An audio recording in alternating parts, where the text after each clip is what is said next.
السلام عليكم ورحمة الله حبايبي، وحشتوني جدا جدا جدا. يا رب تكونوا بخير بصحة وسلامة وسعادة دايما يا رب.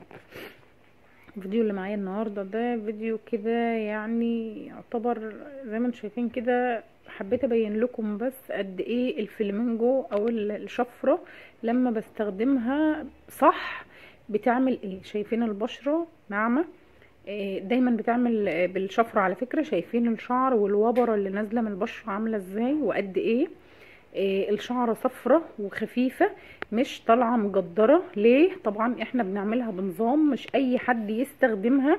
بنات كتيرة جدا جدا بتستخدمها بس للأسف بيجوا بعد كده يندموا ويقولوا شعرنا بشرتنا باظت وطالع لنا شعر زيادة وشعر اللي هو جلد الوزة اللي هو الشعر التقيل او الشعر اللي تحت الجلد.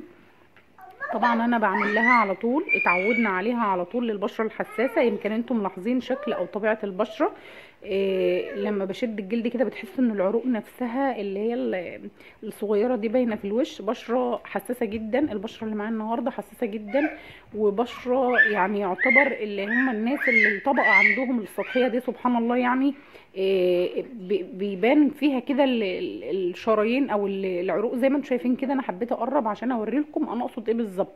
طبعا دي مش من الحبايه اللي فوق دي حبايه اصلا في بشرتها مش متعوره مني يعني الحمد لله. البشره ولا فيها احمرار ولا فيها اي مشكله.